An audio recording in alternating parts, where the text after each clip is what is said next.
Venturimeter आपका किसी एक पाइप के अंदर पानी किस स्पीड से फ्लो कर रहा है उसको नापने का एक डिवाइस है। आपने एक जगह आपका उसका डायमीटर ज़्यादा है और अगले जगह डायमीटर कम है, ऊपर एक ओपनिंग छोड़ दी है, ओपनिंग छोड़ के वहाँ पे पानी रेज कर जाएगा और उनका प्रेशर डिफरेंस कुछ रहेगा, वो आपका डिस्टेंस h रहेगा, उन दोनों के लेवल्स के बीच का डिफरेंस इज h। और आपने पॉइंट 1 पॉइंट 2 पर बर्नौली थ्योरम अप्लाई करी और उसके बाद आपने एक्सप्रेशन निकाल लिया v1 का। सबको क्लियर है?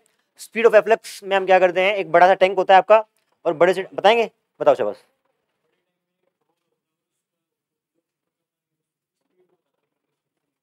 हाँ, आपका एक बड़ा सा टैंक है, उसके किसी h डेप्थ पे आपने एक छोटा सा होल किया है, उससे पानी किस स्पीड से निकलेगा वो हमने निकाला था, √2gh आपका एक्सप्रेशन आया था। ठीक, उसी को आगे बढ़ा रहे हैं।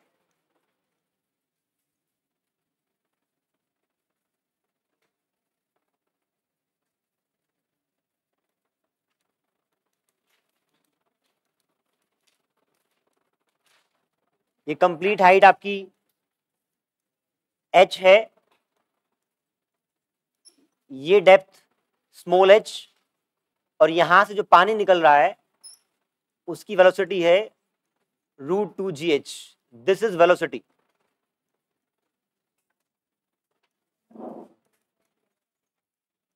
इस केस में आपको निकालनी है range of this flow. Range of this flow का मतलब है कि यहां से निकलने वाला पानी कितनी दूर जाके गिरेगा, ये रेंज आपको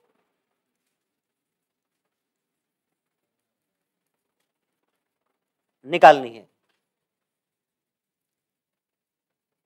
हिंट आपके लिए ये है, जैसे आपने अभी देखा कि यहां से अगर मैं एक बॉल को ड्रॉप करूं h हाइट आने के बाद, वो क्या करती है, √2gh स्पीड एक्वायर कर लेती है।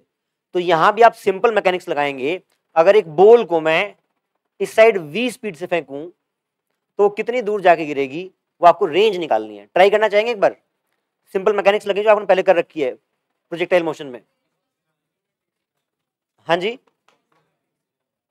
नहीं, रेंज का डायरेक्ट फॉर्मूला यूज नहीं होगा यहाँ पे, बट आपको अप्लाई करना पड़ेगा। अप्लाई में क्या कैसे करेंगे, आपको ये पता है इस मोशन में horizontal component of velocity will not change, है ना।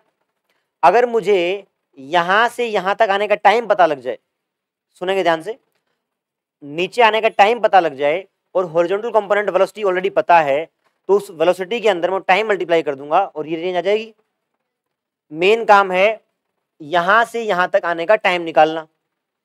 कैसे निकालेंगे, वर्टिकल डायरेक्शन में इसकी कोई वेलोसिटी नहीं है शुरू में, तो ये मानेंगे कि स्टार्टिंग उसको ड्रॉप किया गया है, ड्रॉप किया गया है, तो ये डिस्टेंस कितना रहेगा, ये डिस्टेंस h माइनस h आ जाएगा।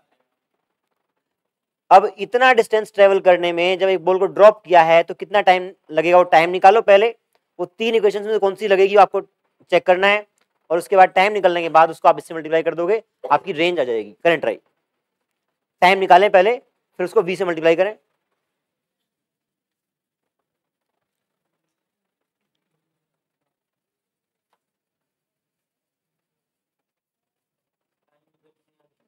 हाँ जी, नीचे आने तक का।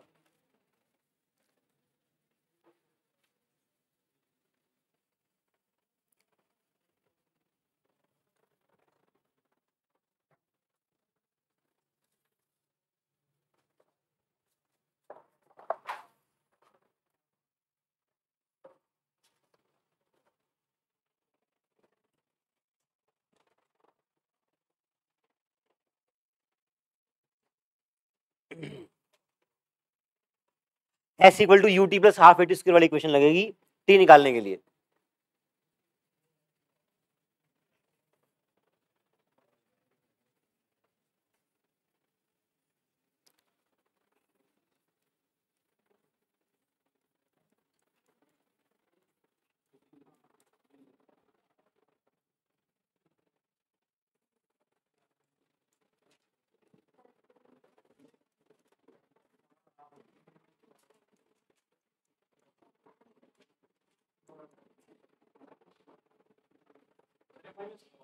अगर आप विद साइन पुट करना चाहें तो ये आपका ओरिजिन है, डिस्प्लेसमेंट नीचे की तरफ हुआ है तो आपने नेगेटिव साइन ले लिया।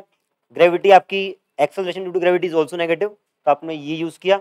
माइनस से माइनस आपका कट जाएगा, it will be 2h minus h by g, ये टी स्क्वायर आ गया तो अंडर रूट आ जाएगा इसका, ये आपका टाइम आ गया, कितने टाइम बाद ये नीचे पहुंचेगा, वेलोसिटी इसकी ये है, तो range will be velocity into time, आप वैल्यूज पुट कर देंगे, ये आ गया 2 h minus H G time है और वेलोसिटी आपकी √2gh।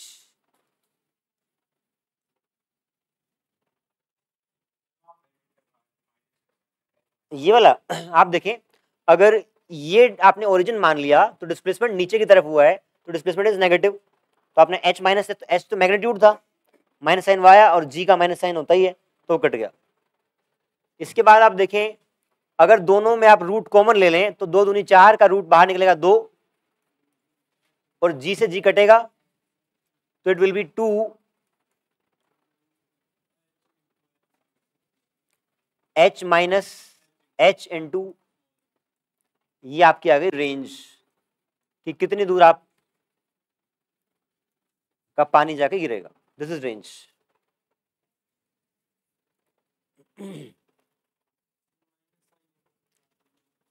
अगर आपका ये ओरिजिन है, नीचे डिस्प्लेसमेंट हुआ है तो डिस्प्लेसमेंट इज नेगेटिव, इसलिए माइनस आया।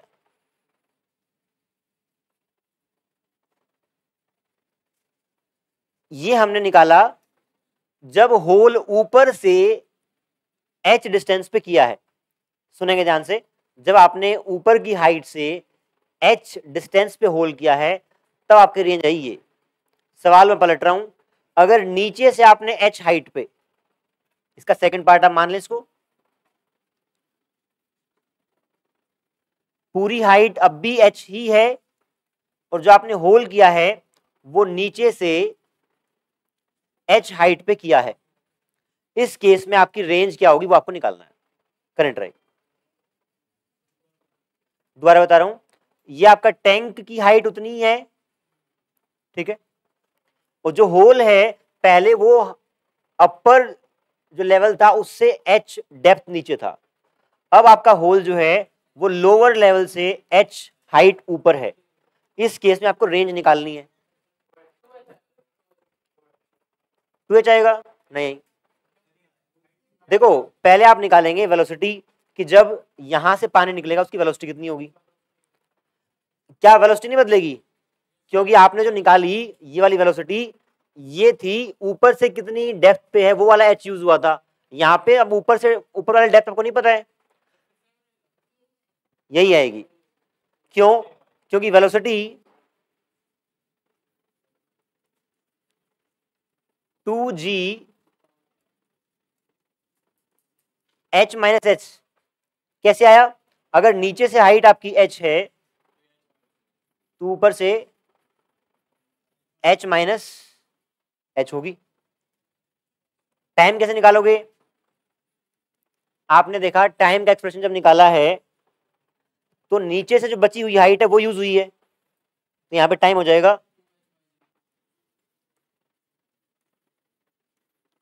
मल्टीप्लाई करेंगे तो आपका सेम आंसर आएगा, रेंज विल बी सेम।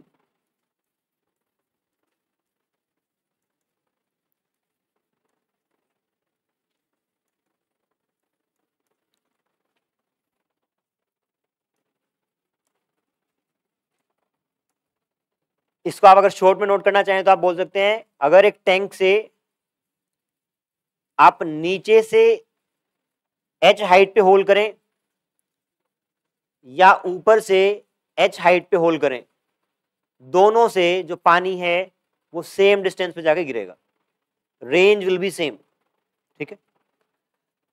अब इसका अगला सवाल है, अगर आपको ये सुविधा है कि आप h को बदल सकते हैं, small h can be changed, capital H is fix, तो किस value of small h range आपकी मैक्सिमम होगी, for what value of small h range will be maximum. सवाल समझ गए सब लोग, सवाल ये है कि किस हाइट h की किस हाइट के लिए मैक्सिमम होगी रेंज, कैसे पता लगा?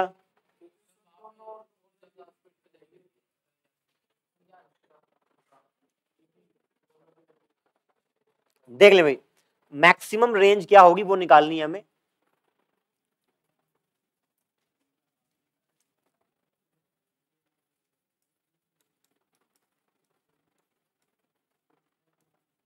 आपने देखा कि रेंज का फॉर्मूला निकल के आया 2 into under root H minus H into H. यहां पे कॉन्सेप्ट अप्लाई करेंगे, अगर इस वेरिएबल को, या मैं कहूं कि आपके पास दो वेरिएबल हैं एक्स और वाई, सुनेंगे ध्यान से, एक्स और वाई दो वेरिएबल हैं, आपको बताया गया है कि एक्स और वाई का जोड़ जो है वो कांस्टेंट है। अगर ऐसे बोल दिया गया है दो वेरिएबल हैं और उनका जोड़ कांस्टेंट है, इस केस में अगर आपको एक्स और वाई के मल्टीप्लिकेशन का की मैक्सिमम वैल्यू निकालनी हो तो वो निकलती है जब एक्स और वाई बराबर हो। जब दो वेरिएबल्स का सम इज कांस्टेंट और उनका आपको उनकी प्रोडक्ट का मैक्सिमम वैल्यू निकालनी है तो मैक्सिमम वैल्यू तब निकलती है जब एक्स और वाई बराबर हो। यहां पे आप देखें दो वेरिएबल हैं, एक h माइनस एच है और एक h है। क्या इन दोनों का जोड़, इसको अगर x मान लिया और इसको y मान लिया, क्या दोनों का सम कांस्टेंट है? पहले बताओ, ये वेरिएबल है क्या? वेरिएबल है, हम चूज कर सकते हैं। ये वेरिएबल है, अगर ये वेरिएबल होगा तो अपने आप वेरिएबल हो गया हो, तो दोनों वेरिएबल हैं। दोनों वेरिएबल का सम कांस्टेंट है क्या इस केस में? h minus H plus H, आपका कैपिटल एच आ जाएगा। तो कैपिटल एच आ गया, इसका मतलब इन दोनों का सम कांस्टेंट है और इस इन दोनों के प्रोडक्ट की मुझे मैक्सिमम वैल्यू निकालनी है, तो कब निकलेगी? जब ये दोनों बराबर होंगे, बराबर h, तो h आ जाएगा आपका उस टैंक की हाइट के आधे पे अगर आप होल करोगे तो पानी सबसे दूर जाके गिरेगा। नहीं समझ में आया? पहले बताएं कि पहले वाले दो फॉर्मूले समझ में आएगी, h हाइट या, ठीक है। अब मैं कह रहा हूं कि ये दो वेरिएबल हैं, दो वेरिएबल्स का अगर सम कांस्टेंट है और उनके प्रोडक्ट की मैक्सिमम वैल्यू निकालनी है तो वो कब आती है? जब x और y बराबर हो। यहां पे ये एक वेरिएबल है, एक दूसरा वेरिएबल है, दोनों को जोड़ दो, h minus H plus H is simply capital H। तो h तो कांस्टेंट है, इसका मतलब इन दोनों का सम कांस्टेंट है। अब इन दोनों का प्रोडक्ट की मैक्सिमम वैल्यू निकालनी है, इन इसकी मैक्सिमम वैल्यू निकालनी है, इस कॉन्सेप्ट इसकी, इस टर्म की। ये मैक्सिमम वैल्यू कब होगी? जब x और y बराबर होंगे। तो h माइनस एच बराबर है h, इसको साइड ले जाओ, 2h h,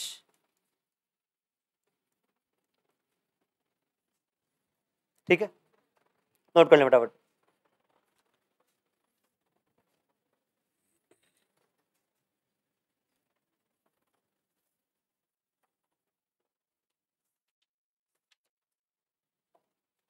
ये बर्नौली लॉ के हमने, बर्नौली प्रिंसिपल के दो एप्लीकेशंस करे, स्पीड ऑफ एफ्लक्स और वेंचुरी मीटर।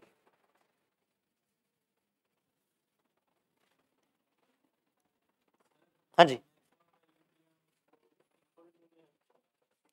यार, ये बात दो बार बता तो दिया कि जब वो प्रोडक्ट मैक्सिमम निकालना है तो एक्स और वाई बराबर होंगे।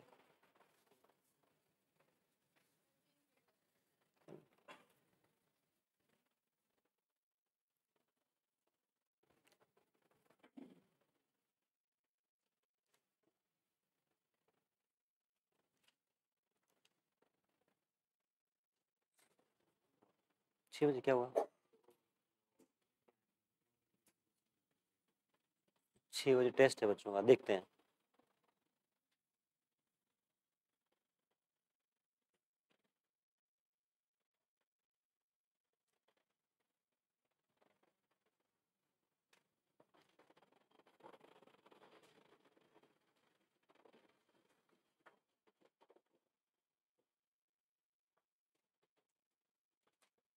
डन, ठीक। अब कुछ इंटरेस्टिंग एप्लीकेशंस हैं, उसमें आपका मैथ्स नहीं है, सिर्फ आपको समझना है कि, तो 2 एप्लीकेशन के बाद तीसरी एप्लीकेशन आप लिखें मैग्नस इफेक्ट।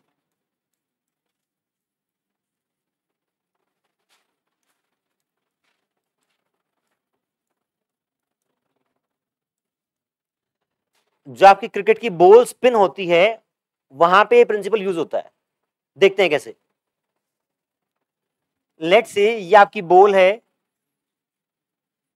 और ये आपने मान लो ऐसे स्पिन करते हुए छोड़ी है, ये स्पिन करती हुई जा रही है। जो फॉर एग्जांपल आपने बॉल फेंकी, जिस हिस्से में वो ऐसे स्पिन हो रही है, क्या वो अपने साथ वाले एयर पार्टिकल्स को एक वेलोसिटी प्रोवाइड करेगी इस साइड? इसका मतलब पहली बात, ऐसे मान लो कि ये हवा चल रही है और ये आपकी एक स्ट्रीम लाइन है किसके? एयर के फ्लो के, इस तरीके से। तो ऊपर वाले पोर्शन पे जो एयर की वेलोसिटी होगी, क्योंकि बॉल ऐसे स्पिन कर रही है तो उन पार्टिकल्स को ज्यादा मूव पार्टिकल्स होंगे वो, तो क्या मैं कह सकता हूं कि इस पॉइंट पर वेलोसिटी इज मोर,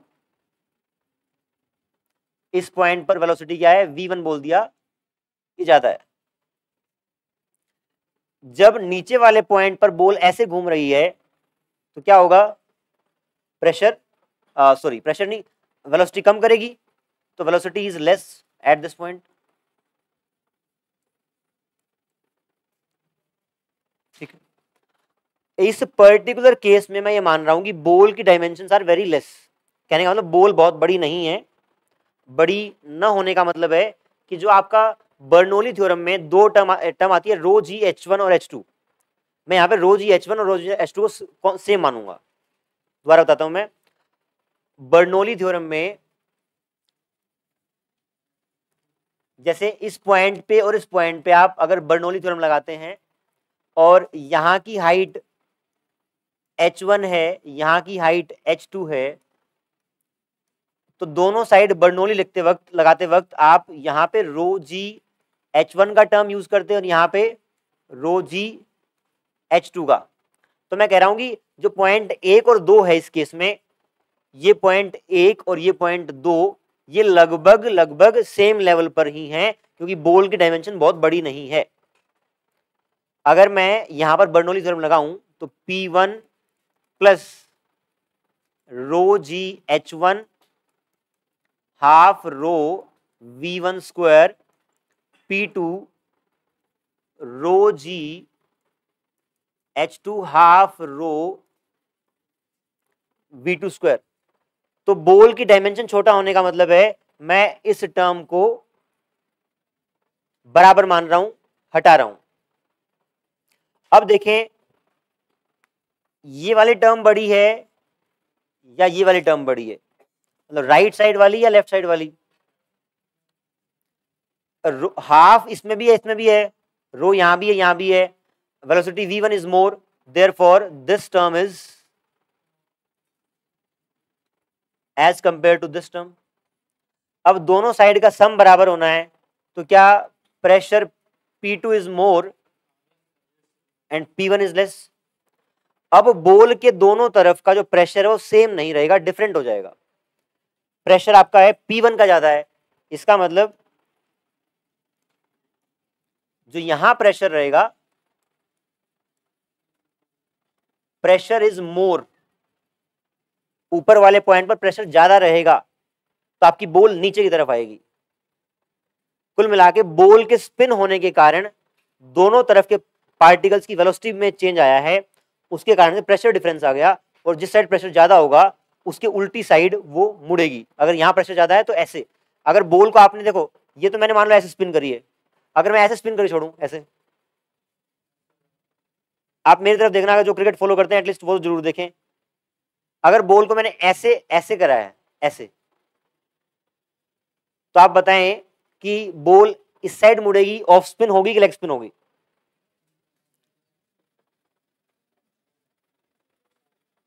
बॉल को मैंने ऐसे स्पिन कराया है इस तरीके से, बताएं ऑफ स्पिन होगी कि लेग स्पिन होगी?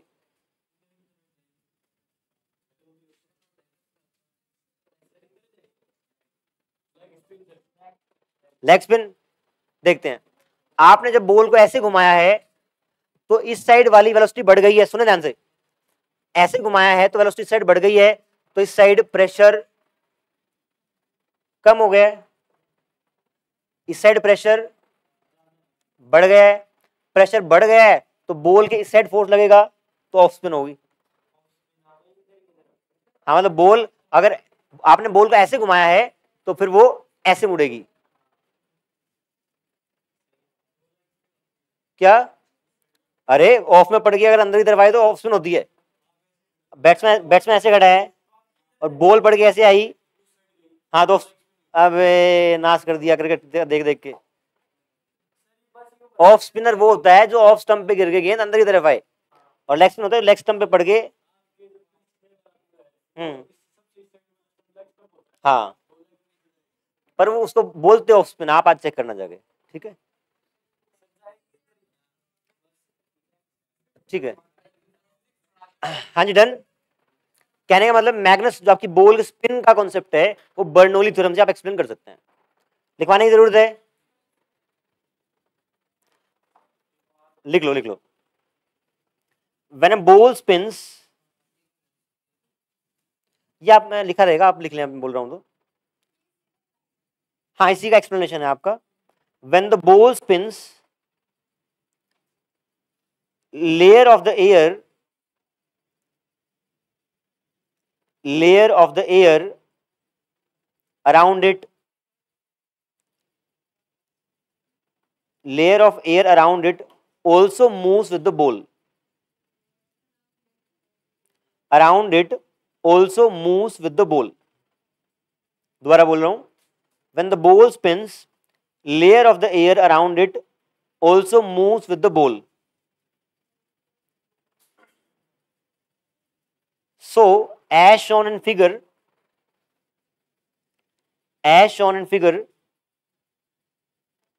इस वाले फिगर की बात कर रहा हूं, resultant velocity of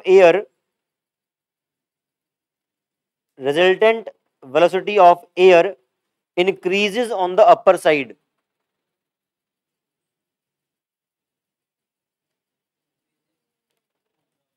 Increases on the upper side and reduces on the lower side. नीचे आपकी वेलोसिटी घट जाती है एयर पार्टिकल्स की, ऊपर बढ़ जाती है, full stop. reduces on the lower side, full stop. And the pressure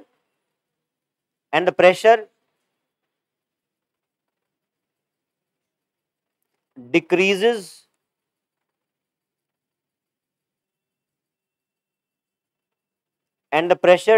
on the upper side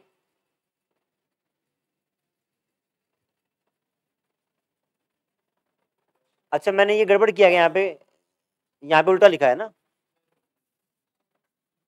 ये प्रेशर अगर वेलोसिटी ज्यादा है तो प्रेशर यहाँ पे कम होगा और नीचे प्रेशर ज्यादा होगा। तो आप अपने वर्ड्स में लिख लें, pressure on upper side will decrease, pressure on upper side will decrease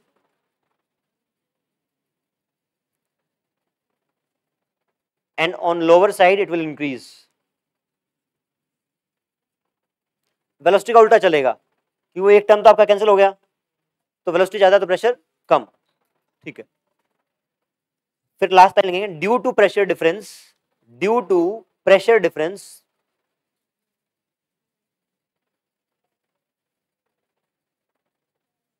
ball shifts towards lower pressure region. Ball shifts towards lower pressure region.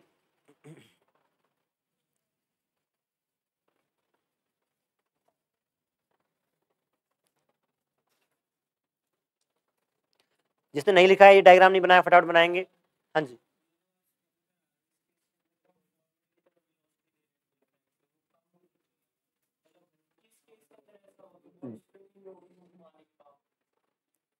किस केस में से नहीं होगी? अगर दोनों साइड के वेलोसिटी बॉल की बराबर होगी, अगर सीधी फेंकेंगे तो ना इस साइड वेलोसिटी आई एक्स्ट्रा बॉल की और ना इस साइड आई, घुमा के फेंकेंगे तो आएगी। स्पिन करेंगे तो आएगा।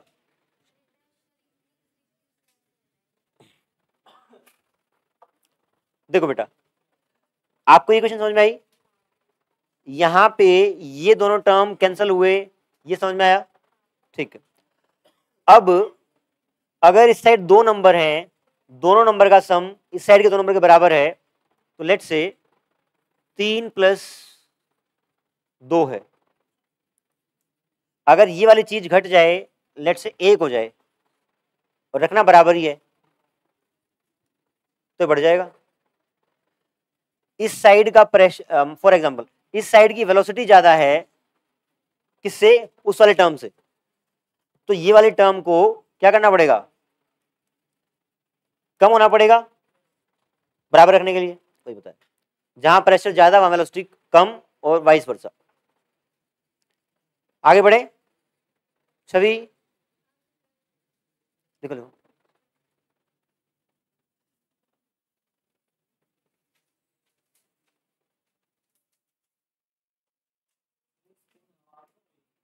नहीं, पानी में होगी, हवा में भी हो सकती है। हवा में होने वाली स्पिन को स्विंग बोलते हैं वैसे, और जो टकरा के होती है वो स्पिन होती है वैसे तो। हाँ, उसका अलग मैकेनिज्म है, उसका मैकेनिज्म नहीं है। हवा में जो स्विंग होगी या स्पिन होगी, वो उसका ये इफेक्ट है, मैग्नेस इफेक्ट। हो गया, गुड। हाँ, स्विंग है बेसिकली, अगर आप ऐसे देखो। Next interesting application is aerofoil.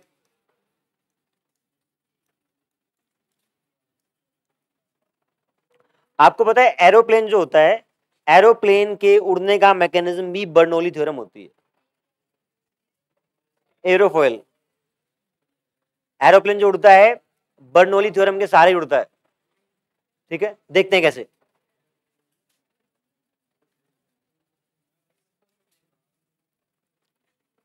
ये आपका विंग है एरोप्लेन का, ऐसा होता है क्या?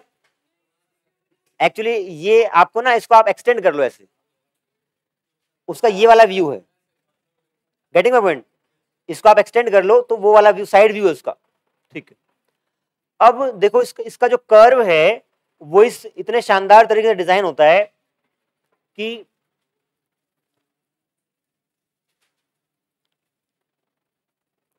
यहां से जब एयर दो पार्ट में बटेगी, तो यहां पर वेलोसिटी कम हो और यहां वेलोसिटी ज्यादा हो, इस तरीके से इसके कर्व को डिजाइन किया जाता है। अगर ऐसा ना हो तो नहीं उड़ पाएगा। जो लास्ट केस में हमने कॉन्सेप्ट लगाया था कि डायमेंशंस को लगभग हमने नेग्लेक्ट कर दिया था, तो रो जी H1 रो जी H2 वाला टर्म हटा देंगे, तो कहेंगे कि जहां वेलोसिटी ज्यादा है वहां प्रेशर कम है। ठीक है, यहां पर आपका ऊपर की तरफ प्रेशर कम है और नीचे की तरफ प्रेशर ज्यादा है, तो नेट प्रेशर आपका नीचे की तरफ हुआ, वो प्रेशर इंटू एरिया मल्टीप्लाई करोगे तो आपका एरोप्लेन लिफ्ट होता है। आपको लगता होगा नहीं, ये तो यार जस्ती तो नहीं बात है ना? एग्जैक्टली ऐसे ही होता है। आप वो चेक करना जो करना है, बट बर्नौली प्रिंसिपल से ही उसका लिफ्ट बनता है। दोबारा बताऊं, देखो, आपके पूछना है मैं कुछ? नहीं, बताओ, कोई डाउट है तो। एरोप्लेन के विंग्स को ऐसे डिजाइन किया जाता है कि जब यहां से हवा दो पार्ट में बटेगी, तो एक तरफ ऊपर वाली वेलोसिटी पार्टिकल्स की बढ़ गई है और नीचे वाली घट गई है। डिजाइन उसका ऐसा है।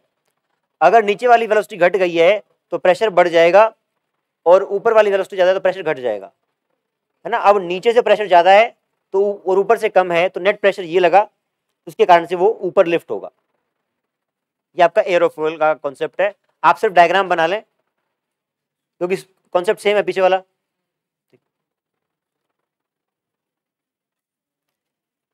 एक इसमें रहता है एटमाइजर या स्प्रेयर, एप्लीकेशन ये भी।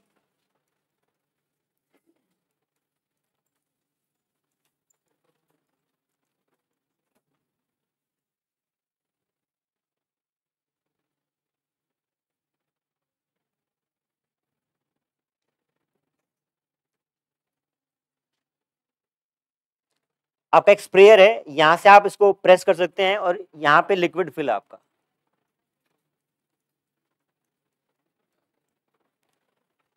देखिए आप यहाँ पे ये वाला पॉइंट 1 मार्क कर लें और यहां पॉइंट 2 मार्क कर लें। जब आप सुनेंगे ध्यान से, जब इसको आप प्रेस करेंगे तो यहां से आपकी जो एयर है वो स्पीड से पास करेगी। अगर स्पीड बढ़ गई तो प्रेशर घट गया, यहां पर अगर स्पीड बढ़ गई तो प्रेशर घट गया एज कंपेयर टू नीचे वाला पार्ट। अब नीचे वाला पार्ट के प्रेशर ज्यादा है तो ये आपको इस लिक्विड को लिफ्ट करेगा। हाँ, और फिर ये एकदम स्प्रे करके वापस नीचे आ जाएगा। आप जो उससे स्ट्रोक पाइप यूज करते हैं उसमें भी सेम कॉन्सेप्ट होता है। आप पहले क्या करते हैं, हवा को सक करते हैं तो ऊपर का प्रेशर आप हटाते हैं तो प्रेशर नीचे वाला ज्यादा हो जाता है तो उसके सारे वो ऊपर आता है। ठीक है, नोट कर लें।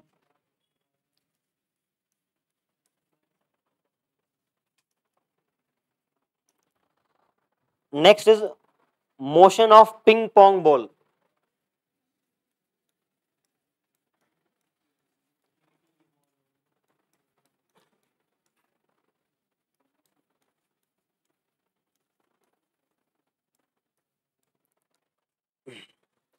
ये आपने वीडियो भी देखी हुई कहीं पे।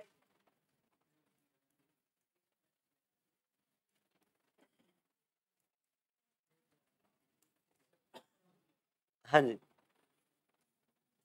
आप यहां से ऐसे एयर को ब्लो करते हैं उससे,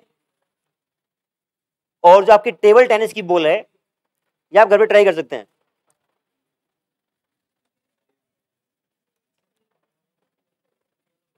जो आपका बाल सुखाने का यंत्र है, हाँ जी, यहां पे जब उसको आप ब्लो करेंगे इस तरीके से तो पिंग पोंग बॉल उसके ऊपर ही रहती है। किसने देखा है वीडियो?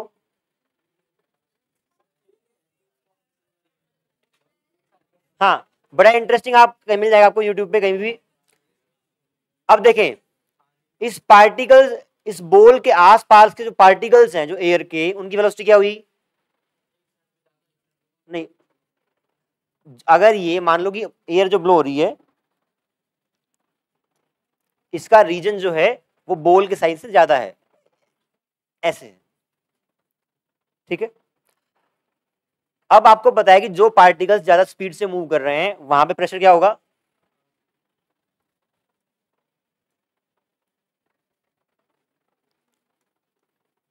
प्रेशर कम होगा बीच वाले रीजन में, और बाहर से प्रेशर ज्यादा होगा।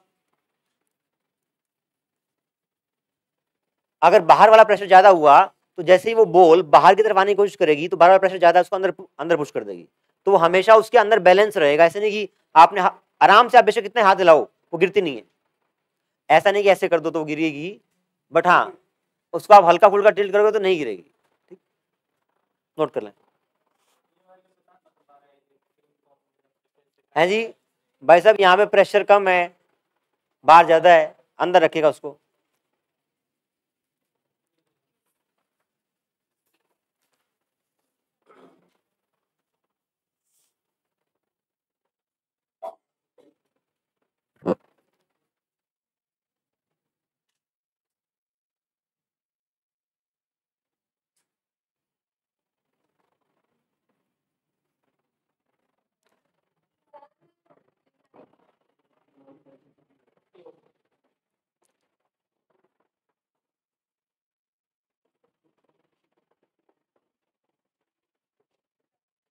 देख लिया?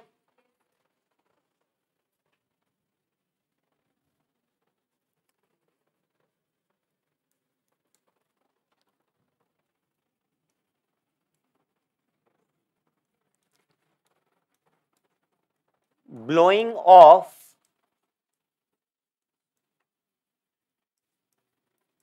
Tin roof. तूफान में जो छप्पर होते हैं वो उड़ जाते हैं, टिन की छतें रहेंगी, आपकी शेड जो रहेंगी वो उड़ जाती हैं। क्यों?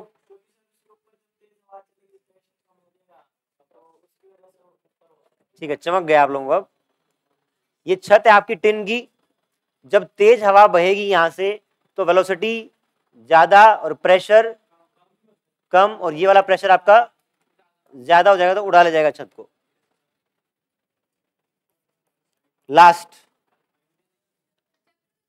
लास्ट पॉइंट आज का, मतलब आज का नहीं, मतलब इस सीरीज का,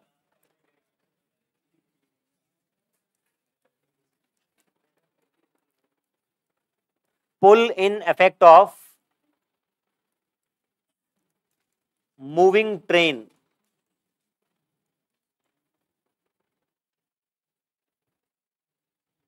अगर आप प्लेटफॉर्म पर खड़े हैं और ट्रेन बहुत तेजी से दौड़ गई है वहां से, तो उसके बाद जो पीछे लिफाफे हैं ना वो उसके साथ जाते हैं। जाते हैं क्या? क्यों? अरे ट्रेन जब दौड़ती है, जैसे ही वो वहां से गुजरी तो पीछे के लिफाफे उसके तरफ ऐसे चलते हैं। चलते हैं क्या? क्यों होता है ऐसा? समझ गया? लिख लोगे? बहुत बढ़िया। नहीं जाए कहाँ अभी? अभी तो 50 हुए। जाएं फिर आप जा सकते हैं। तुम्हारा कोई क्या करेगा? ठीक है, थैंक यू।